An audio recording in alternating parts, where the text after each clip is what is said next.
Hey guys, Desolator Magic here. I've got some crazy news for you about Magic the Gathering Online. It still exists. It's still out there right now. People are playing it. I know, I'm shocked too. Even more shocking news. I guess I should explain it. Several years back, they sold the entire game to a third-party game company. I think they were related to like Netmarble or Zynga or one of those scumbags. And that was after the whole thing crashed and burned to the point where they just couldn't/didn't want to even maintain it. It wasn't even worth the money. So I believe what they had said or implied was that they sold it to them, and then they handle it, do all the updates, all that stuff, and then they either get a straight sales commission, I doubt it's a flat fee, or some kind of commission on the IP and the usage, which at the end of the day, it's the same thing. But it is no longer their product. It is no longer under their control. So fast forward to a couple days ago, they had a massive outage. It all began on January 11th. They had technical issues, as they're putting it, and then it went down for maintenance for over 24 hours. Well, okay, technically just short of it, but then they had more issues, and then it was up and down, and just 6 hours ago, as of the recording of this, Magic Online finally tweeted, "Thanks for your patience. Magic Online is live following downtime." Now, this wasn't just, hey, we had an outage, or the servers broke, oh, we had a little code flaw. Oh, I think it's worse than that. So stay tuned because this goes nuts. So they say league loss nullifications have been processed. Now, why would that be? Why just losses and not wins? You're probably already catching on if you know IT security. Mass reimbursements for players who couldn't be nullified will happen later today. Nullifications, I think, affect your rank or something. I have literally never used MTGO, so I don't really know. Please do not file a ticket at this time. Yeah, that third party is getting flooded because they got to do all the support. Oh, that's rough. It already was barely profitable or like not profitable to the point where WotC's like, just you handle it. We'll just, cut us a check, whatever, deal with it. It really came down to the same problem as Arena, where no programmers wanted to work for them because of their reputation and the amount of money they were offering, is what I heard. Ship it out to somebody who has a room full of like 50 programmers working on 50 games, and then when something comes out, they assign them to that. I mean, it just makes more sense economically, because WotC and Hasbro are not video game companies. Now, Hasbro is busy role-playing as a production studio for movies, right up until they didn't. How much was that acquisition? 2-3 billion? A third of the value of Hasbro, I believe it was, bought on credit, and they did nothing with it? I had to throw that in. Anyway, tangent over. All that's left of the tweet is free all access until January 17th, 12 p.m. Heyo. PST. Play with all the cards, and then promo code REPAIR. There you go. Redeem by January 17th, 9 a.m. You get all access for like a day. Cool. Now, if you're not familiar, you have to buy the cards. Now, in Arena, one mythic that's normally $50 is one mythic wild card to redeem, and one mythic that's, 50 cents is one mythic wild card to redeem, so nothing matters. On Arena, you can trade with each other, and then you buy tickets to enter events. So, a card will be worth 18 tickets or 0.5 tickets or whatever.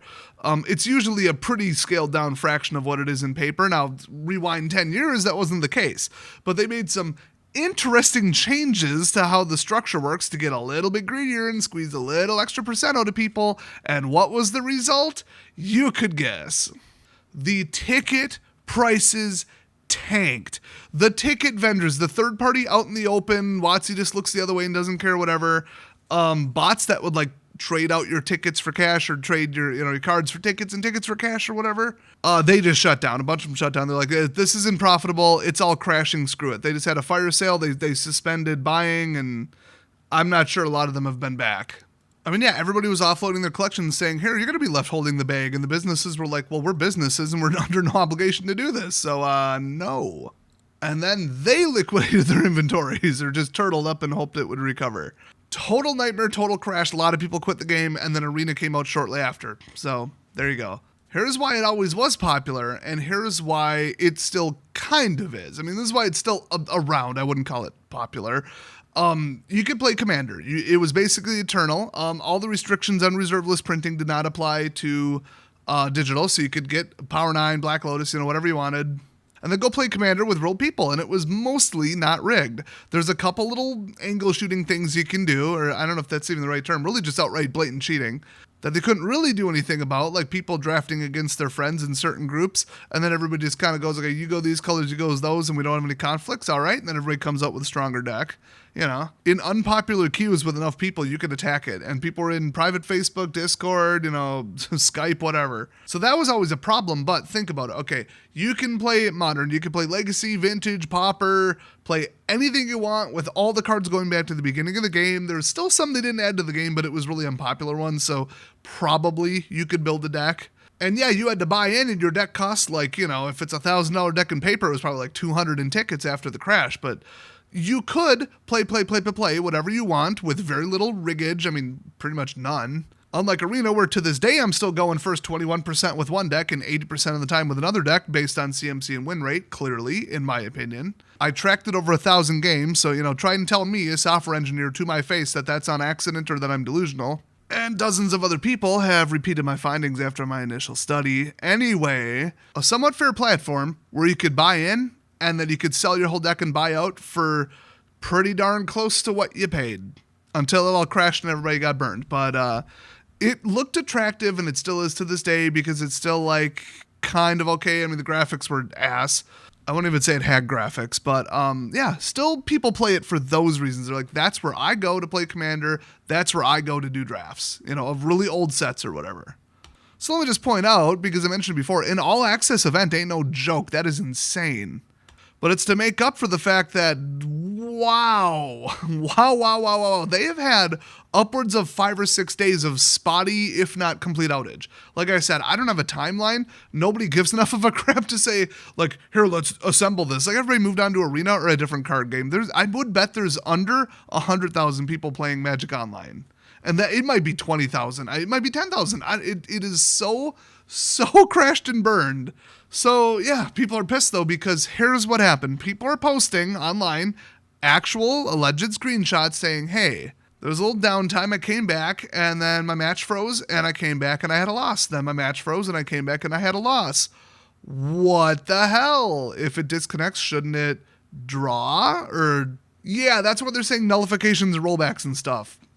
This was, in my opinion, completely and utterly an attack. This was just people trying to get ahead, steal stuff, and then cash out, snatch and grab. And this must have been widespread. I mean, it could have been one attacker DDoSing something or whatever, but for people to get unnatural game losses and then for them to only say that they're undoing and nullifying league losses and reimbursing players who entered events because the events were clearly not ending correctly, really points to one thing. Now, if they come out and said, no, it absolutely wasn't that, and here's the problem, and it was a code thing, and the disconnection just resulted in a loss for half the people and a win for half the people, okay.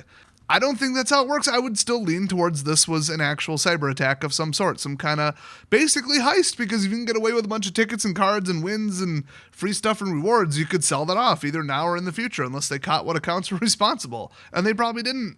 So I think the best theory right now, if you take all the evidence into account, is that the Democrats paired up with them LMAOs that just landed in Florida, the 10-foot tall dudes, and they used their alien quantum computers to hack the thing to steal a bunch of tickets and win a bunch of tournaments, and then cash it in to fund their doppelganger candidate in the next election. Because, I mean, look, right now the caucuses are going on. I mean, it's so obvious that that's what this was, in my opinion. Now, historically, the security on MTGO has been pretty good because it's practically a financial platform. It's basically a bank. I mean, people have thousands of dollars sitting there. So legitimately, the final maintenance, as far as we know and allegedly, where they seem pretty confident that they finally fixed it, was over at noon today. And this was first witnessed on January 11th. Yikes. They're kind of backhandedly blaming it on some new system of really large tournaments. I don't know, man. I haven't seen an admission we've identified the problem, but if they're doing rollbacks, that you usually don't do that until the problem's solved. You know what I mean? You stop the bleeding first and then you patch it up later. You make reparations later, Oh, hilariously enough, a bunch of people are saying that the redemption code doesn't work. Boy, ain't that a bitch. One of the suppressed replies to this final tweet here is, Please revert foil treatment. Nobody likes it. It's lazy. It's lame. See the decline in prices, for example, and then he just links to it. You know, I thought people would like to bling out on MTGO now that the prices are lower, and then most people don't do it in paper because just literally they would do it. They want to do it. But the cards curl, so you can't play with them. You will get kicked out of a tournament. That just happened again. Somebody got suspended for curled cards. $2,300 worth of serialized special edition foils, and they get suspended from a tournament because they're too curly. They pringled out a little too hard. You flew too close to the sun on that one. I'd say $2,300, save your money, buy the cheaper version of the damn card, and then use the difference to buy a Ford Focus, but I think the Ford Focus might actually be less reliable than the cards. 94 Miata, just kidding, I'd take the curling cards. So anyway, here we screwed up. It totally wasn't a cyber attack. We're not going to explain it. It's totally back online now. Wink, wink. Here's a code that doesn't work. Good job, guys. I'm so glad that MTGO was sold off to a company, or from one company that doesn't know what they're doing to another company that let this happen. One of the main posts about this on Reddit, on the MTGO subreddit, not the Magic one, was saying, what's going on? Been playing for 10 years on MTGO and never had this many issues. So this is unprecedented. Like I said, it had really good uptime, really good security since I've been covering Magic. If something real nasty happened, I would have heard about it, and I didn't, even though I didn't personally play it. In fact, if I wanted to play a really awful looking 2D version of the game with most of the cards that mostly work, I would just do it for free on X-Mage, which is what I did before Arena came out. I held whole X-Mage tournaments.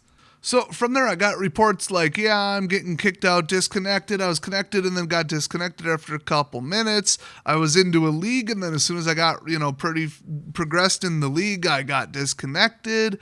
3 nights in a row, there were outages. A lot of pros, if not all of them, still use MTGO to practice too, by the way. Keep that in mind. So, from all the evidence and the theory being kind of poked at by some people, but nobody wants to outright say it, is that they think that a declining player count has made them cut the server's capabilities.